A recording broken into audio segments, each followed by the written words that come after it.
বাবা, বাবা ঠিক আছিস তো বাবা? ঠিক আছে। বস, প্রিয়াঙ্কা, প্রিয়াঙ্কা চিকিৎসা জল নিয়ে বস বস বস। শরীর ঠিক আছে তো বাবা? হ্যাঁ, দে চল চল খা, চল। ঠাকুর রক্ষা করেছো তুমি আমার নির্দোষ ছেলেটাকে, তুমি মুক্তি দিয়েছো, কি বলে ধন্যবাদ দেবো তোমায়। ধন্যবাদ যদি দিতেই হয় তাহলে দা ভাই আর আরোহী বৌদিকে দিতে হয়। তিতলির প্রতি এত অন্যায় করার পরেও তুমি যে আমার জন্য এত কিছু করবে আমি সত্যি ভাবতে পারিনি আরোহী বৌদি। আমি মনের মধ্যে একটা অন্ধ রাগ পুষে রেখেছিলাম দিনের পর দিন, কিন্তু কোনোদিনও এটা বুঝিনি যে তুমি মানুষটা কেমন, তুমি মানুষটা কতটা জেনুইন, কতটা ভালো। কোনোদিন আমি এটা রিয়েলাইজ করিনি। আমি তোমার প্রতি প্রতিশোধ নিতে গিয়ে তিতলির সাথে যে অন্যায়টা করেছিস, আমি জানি সেই অন্যায়ের সত্যি কোনো ক্ষমা নেই, সেই অপরাধের কোনো ক্ষমা হয়ই না। কিন্তু তা সত্ত্বেও আরোহী বৌদি, আমি তোমার কাছে হাত জোর করে, দুটো হাত জোর করে ক্ষমা চাইছি। আমাকে প্লিজ ক্ষমা করে দাও। রমিত, প্লিজ রমিত, এরকম করো না। দেখো, আমার কাছে ক্ষমা চাওয়ার থেকে ইম্পর্টেন্ট হলো নিজের ভুলটা বোঝা। তুমি তো সেটা বুঝতে পেরেছো, ব্যাস তাহলেই হবে। ভাই, এই ভাই, আমাদের কাছে ক্ষমা চাওয়ার কোনো প্রয়োজন নেই তোর। যদি ক্ষমা চাইতেই হয় তাহলে তিতলির কাছে ক্ষমা চা। আর তিতলি যদি তোকে ক্ষমা করে দিতে পারে তাহলে তোর এই পাপের ভার কমা সম্ভব, আমি তোকে বলছি। সত্যি আরোহী, অনি, তোমরা আজ রমির জন্য যা করেছো না, আমি সব সময় তোমাদের কাছে থ্যাঙ্কফুল থাকবো। ট্রাস্ট মি, তোমরা আজকে রায়চৌধুরী পরিবারের সম্মান রক্ষা করেছো, মর্যাদা রক্ষা করেছো। তোমরা দুজন মিলে রমিতের জীবন নষ্ট হয়ে যাওয়ার হাত থেকে ওকে বাঁচিয়েছো। আর বিশেষ করে আরোহীদি যেভাবে নিঃস্বার্থভাবে এত বড় রিস্ক নিয়ে রমিতের জন্য কাজটা করলে, সত্যি তার কোনো তুলনাই হয় না।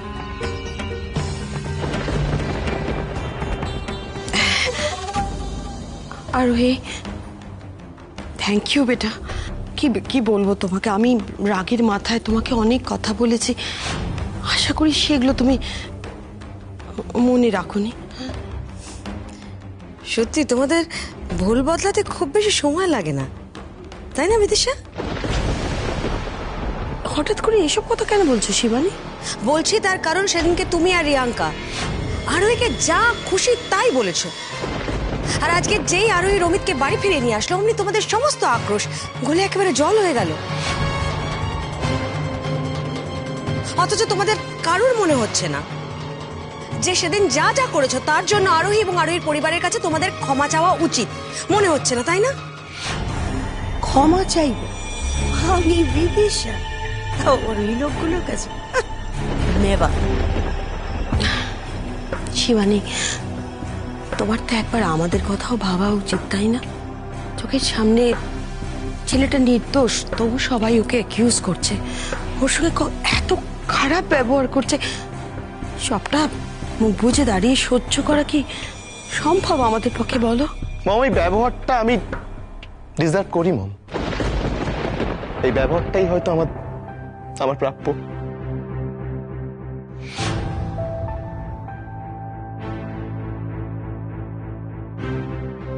আমি আমার মা আর বোনের হয়ে, মানে ওদের হয়ে আমি তোমার কাছে ক্ষমা চাইছি। আর আমাকে প্লিজ ক্ষমা করো না, প্লিজ। শোনো, তোমাকে এতবার ক্ষমা চাইতে হবে না আমার কাছে, পাগল ছেলে। শোনো, ভগবান তোমাকে নতুন একটা সুযোগ দিয়েছে, তো এবার তুমি তোমার নতুন জীবনটা সুন্দর করে কাটাও, নতুন জার্নি শুরু করো, ব্যাস। ভালোই নাটক করছে তো রমিত, ঠিক আছে, একবার ক্ষমা চেয়ে নিয়েছে, ঠিক আছে। আমি জানি যে এর আগে আমি ভুল করেছিলাম, অন্যায় করেছিলাম, এবং বাধ্য হয়ে আমি তোমাদের কাছে ক্ষমাও চেয়েছিলাম, কিন্তু কোনোদিন না সেটা মন থেকে বাই হার্ট রিয়েলাইজ করিনি। কোনোদিন আমার সেলফ রিয়েলাইজেশনটাই হয়নি। কিন্তু আজ জানো তো, জীবনে প্রথমবার আমি আমার ভেতর থেকে, একদম ভেতর থেকে আমি তোমাদের কাছে ক্ষমা চাইছি। শুধুমাত্র মুখে নয়, আমি আমার কাজ দিয়েও এটা প্রমাণ করব যে আমি ভুল করেছি, অন্যায় করেছি। তিতলির জন্য যা যা সাহায্য দরকার আমি করব। হ্যাঁ দা ভাই, আমি করবো। রমি, কি বলছিস বেটা? তুই একা কেন থাকবি? আমরা সবাই তিতলির পাশে আছি। বিশ্বাস কর, ওর কোনো অমর্যাদা আমরা হতেই দেব না বেটা। শুধু একবার প্রমাণ হয়ে যাক যে তিতলির গর্ভে তোর সন্তান নেই। বাহ বাহ, তোমাদের সাহায্যটাও তাহলে শর্ত সাপেক্ষ, তাই তো? না না পিসিমণি, মম চাইছে এটা প্রমাণ হয়ে যাক যে রমিত নির্দোষ, তিতলির এত বড় সর্বনাশও করেনি। আর তাছাড়া তিতলির পাশে তো আমরা সবাই আছি, ওর কোনো রকম ক্ষতি আমরা কিছুতেই হতে দেব না।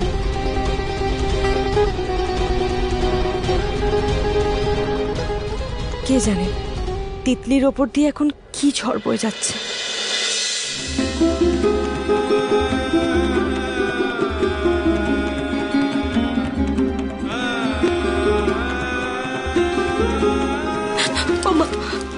মা, আমি তোমার পায়ে পড়ছি মা, বাবাকে বোঝাও, এই বিয়েটা হতে দিও না মা। তোমরা কেন বুঝতে পারছো না বলো তো? ওই ছেলেটা আমাকে বিয়ে করার নাম করে আমাদের পরিবারকে লুটিয়ে নিতে চাইছে মা। নইলে তুমি বলো না, গ্রামে আমার এত বড় বদনাম হওয়ার পরও কেন আমাকে ওরা বিয়ে করতে চাইবে? মা, আমি বিয়েটা করবো না মা, বাবাকে বোঝাও মা। ভালো লোক পৃথিবীতে এখনো আছে রে, আর সবকিছু জানার পরেও তো তোকে ওরা বউ করে নিয়ে যাচ্ছে। আর তাছাড়া এখন আর কান্নাকাটি করে কি লাভ বল? তোর মা বাবা চেয়েছিল তুই পড়াশোনা করে বড় হ, নিজের পায়ে দাঁড়া, কিন্তু তুই যা করলি, তারপরে যে বাড়ি খুইয়ে বিয়েটুকু দিতে পারছে, এটাই তো অনেক, বলে মিতালি? ও মা, একবার দিদিয়াকে আমাকে সবটা বলতে দাও না, একবার ওকে বুঝিয়ে বলতে দাও, ও সবটা বুঝবে মা, একবার বলতে দাও। মা, আমারও কিন্তু মনে হচ্ছে কিছু একটা সমস্যা আছে। তাহলে তুমি কখনো শুনেছো নাকি যে বাঙালি বিয়েতে গায়ে হলুদ হয় না? আমার মনে হয় নিয়ম নেই এইসব বলে তাড়াহুড়ো করে বিয়েটা করানোর চেষ্টা করছে। আর কয়েক ঘন্টার মধ্যে বিয়ে, হাতে আর সময় নেই। মেয়েকে তাড়াতাড়ি তৈরি করো মিতালি। বাবা বাবা বলছি একটু শোনো না বাবা। আর কিচ্ছু শোনার নেই, যা সর্বনাশ আবার হয়ে গেছে। এখন ভাগ্যের যা লিখন সেটা মেনে নেওয়া ছাড়া আমাদের কাছে আর কোনো উপায় নেই। না না, বাবাকে বুঝিয়ে কোনো লাভ নেই, এবারে যা করার আমাকেই করতে হবে। আপনি তিতলিকে একবার ফোন করুন। এই দেখুন, বলতে বলতে টুবান ফোন করেছেন। হ্যাঁ টুবান বল, তোকেই ফোন করতে যাচ্ছিলাম। জানিস দিদিয়া, তুই তিতলিকে বাঁচা দিদিয়া, বাবা তিতলির বিয়ে দিয়ে দিচ্ছে, আজ সন্ধ্যাতেই লগ্ন। কি? এক মেয়েকে আমাদের ঘরে গুছিয়ে দিতে হলে তার বদলে যে কিছু দিতে হবে। আপনারা যা চাইবেন আমরা তাই দেব। বেশ, তাহলে এই বাড়িটা আমার ছেলের নামে লিখে দিন। আমরা এই শর্তেও রাজি, বিয়েটা কালকেই হবে। দিদিয়া দিদিয়া, তুই প্লিজ তাড়াতাড়ি আয়, নাহলে তিতলির জীবনটা শেষ হয়ে যাবে দিদিয়া। আমরা আসছি, আমরা এক্ষুনি আসছি, ঠিক আছে রাখ। কি হয়েছে? মিস্টার চৌধুরী, আমাদের এক্ষুনি ধনেশগঞ্জ যেতে হবে, কাকা তিতলির বিয়ে দিয়ে দিচ্ছে। যাক বাবা, ভালোই তিতলির বিয়েটা হয়ে যাক, তাহলে সব অশান্তি মিটে যাবে। আমিও তোমাদের সাথে যাবো, সত্যিটা সবার সামনে আসা উচিত। আরে কি বলছিস রমি? তুই এখন যাবি কেন? তুই এখন গেলে আরো ঝামেলা বাড়বে। আগে অনি আর আরোই যাক, সিচুয়েশনটা সামলাক, তারপর দরকার পড়লে ওরা তোকে ডেকে নেবে, তখন না গিয়ে ক্ষমা চাইবি। এখন যাস না বেটা। হ্যাঁ রমিত, শোনো, তোমাকে এখন যেতে হবে না, আমরা যাই গিয়ে দেখি, যদি কোনো প্রবলেম হয় তোমাকে ফোন করবো, চলে এসো। তুই থাক, বাড়িতে থাক। আসো, চলো, পিসিমণি আসছি।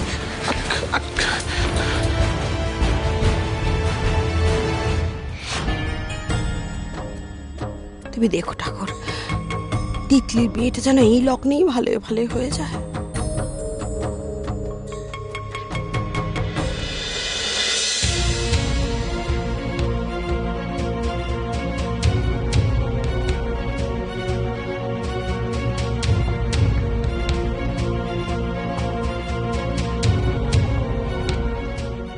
বাড়ির সবাই এত বড় একটা সিদ্ধান্ত নিল, আমাকে একটা বার কেউ জানানোর প্রয়োজন বোধ করলো না। বাবা,